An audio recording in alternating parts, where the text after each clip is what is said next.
Ο κύριος Δημήτρης Μπούχαλης είναι εδώ, υπεύθυνος δημοσίων σχέσεων της Πανελλήνιας Ομοσπονδίας Φοροτεχνικών Ελεύθερων Επαγγελματιών.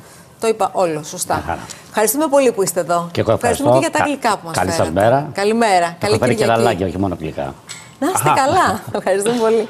Λοιπόν, για να δούμε όμως τώρα, γιατί δεν ξέρω, εγώ θέλω να ρωτήσω, έχει μπει το φορολογικό, συζητείτε ξεκίνησε η συζήτηση του στη Βουλή, να ρωτήσω τι γίνεται λίγο με τις αποδείξεις. Αυτή τη μεγάλη ιστορία με τις αποδείξεις. Τελικά ποιες αποδείξεις μετράνε, ποιες δεν μετράνε, γιατί πρέπει προφανώς από τώρα να χτίσουμε το αφορολόγητο που λέμε. Ασφαλώς, γιατί ο χρόνος βαίνει προς το τέλος του, οπότε πρέπει να είμαστε και προετοιμασμένοι.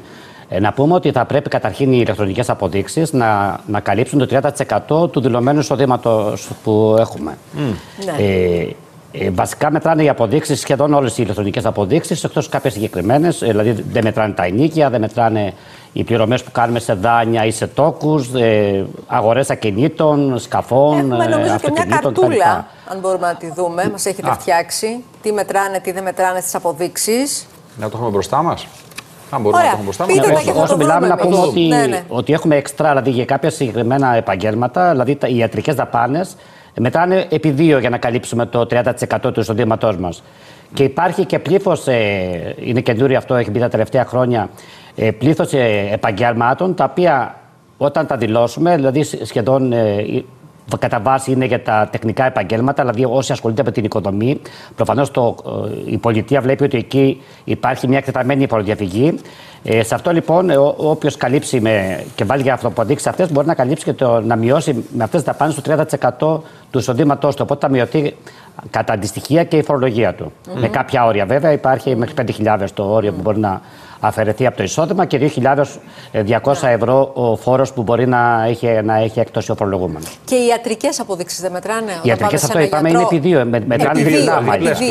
Μετράνε διπλά. Άρα σε αυτά τα δύο βλέπουν. Στην πραγματικότητα βλέπουν και τους γιατρούς. Γιατί είπαμε για τις οικοδομές πριν, να το λέμε γι' αυτό. Λοιπόν, και στους γιατρούς λογικά κάτι θα βλέπουν. Όχι, και στην οικοδομία αλλά και άλλα επαγγέλματα. Δηλαδή είναι και οι κομμωτές και από ό,τι θυμάμαι και οι δικηγόροι. Είναι αρκετά τα επαγγέλματα τα οποία βλέπουν μια παραπάνω φοροδιαφυγή. Λοιπόν, για να δούμε τι δεν μετράει. Ενίκια, δάνεια και τόκοι, φόροι και τέλη δημοσίου, αγορές ακινήτων, οχημάτων, σκαφών και επενδυτικά προϊόντα. Αυτά δεν. Αυτά δεν μετράνε. Που αυτά είναι και τα πιο βαριά, βέβαια, έτσι. Είναι βαριά. Αλλά δεν μετράνε. Θα δούμε βέβαια, γιατί από το 2026 να πούμε ότι τα ενίκια υποχρεωτικά θα πρέπει να καταβάλλονται μέσα από τραπεζικό λογαριασμό. Μήπως και εκεί έχουμε κάποια αλλαγή. Ναι, αλλά στα ενίκια υπάρχει η επιστροφή του ενοικίου. Οπότε ναι, δεν είναι ως αποδείξη, αλλά υπάρχει το άλλο. Και για να είναι η επιστροφή ενοικίου πρέπει να πληρωθεί μέσω τραπέζι πλέον. Οπότε θα γίνεται και η διασταύρωση και εκεί. Ωραία. Πάμε και για τις ληξιπρόθεσμες οφείλες, να μας πείτε έτσι 2 κουβέντες εκεί. Τι γίνεται? Ναι. Να πούμε ότι τον τελευταίο χρόνο είχαμε μια έκρηξη των ληξιπρόθεσμων οφειλών.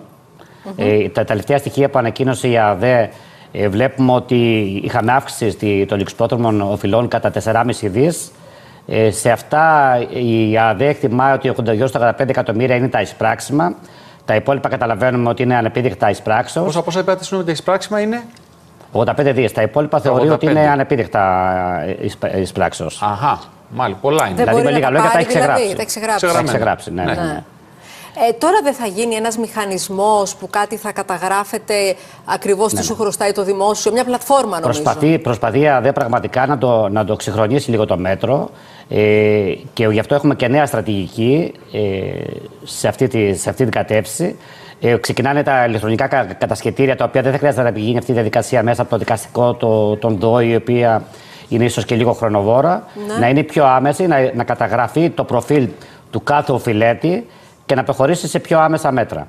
Να ρωτήσω κάτι. Υπάρχει πρόχειρη εξήγηση γιατί αυξήθηκαν απότομα τα ανίσπρακτα? Γιατί? Πιστεύουμε, η προσωπική μου άποψη είναι ότι υπάρχει μια φορολογική κόπωση και των φυσικών προσώπων αλλά και των επιχειρήσεων. Τα φυσικά πρόσωπα, προφανώς η ακρίβεια τους έχει μειώσει το εισόδημα. Στο νοικοκυριό και άρα αφήνουν έξω το φόρο, τον αναβάλουν. Ναι, αυτό ακριβώς. Δηλαδή, και ίσως γι' αυτό και αύξηση. Οι επιχειρήσεις έχουν υποστεί παρότι έχουμε μειώσει, πρέπει να πούμε ότι έχουμε μειώσει τα τελευταία χρόνια και στη φορολογία εισοδήματος αλλά και στις ασφαλιστικές φόρες. Απ' την άλλη, οι επιχειρήσεις έχουν φορτωθεί ένα μισθολογικό κόστος, δηλαδή μην ξεχνάτε ότι η αύξηση του κατώτατου μισθού ουσιαστικά επιβάρυνε τις επιχειρήσεις. Και οι επιχειρήσεις επιβάρυνε τις μικρομεσαίες επιχειρήσεις, τις μικρές επιχειρήσεις. Αυτά είναι ποσά που είναι σημαντικά. Και αυτή η βίαιη ψηφιοποίηση η οποία έγινε και επί COVID, δηλαδή πήγε πολύ πιο γρήγορα και σωστά έγινε όλα ό,τι έγινε, αλλά ένα μεγάλο κόστος και διαχειριστικό κόστος και μισθολογικό κόστος το επιβαρύνθηκαν οι επιχειρήσεις. Μην ξεχνάμε και τη ψηφιακή κάρτα που μιλήσαμε πιο πριν, επειδή η επιχείρηση είναι υπεύθυνη για τα χτυπήματα του εργαζόμενου, ο εργαζόμενος δεν έχει καμία ευθύνη. Δηλαδή, με λίγα λόγια, απλά αν πάει κάποιος εργαζόμενος και χτυπήσει κάρτα, δεν χτυπήσει κάρτα και τον ευρύ μέσα η επιθεώρηση, το πρόστιμο το φάει η επιχείρηση και τα πρόστιμα είναι υψηλά. Λογικό. Οπότε διαθέτει και άτομα για να κάνουν και αυτόν τον έλεγχο. Όλα αυτά είναι επιβάρυνση. Είναι επιβάρυνση και μισθολογικού κόστους. Ναι. Λοιπόν, ευχαριστούμε πάρα πολύ, κύριε Μπουχαλή. Να είστε καλά. Ευχαριστώ. Ευχαριστούμε πολύ. Να είστε καλά.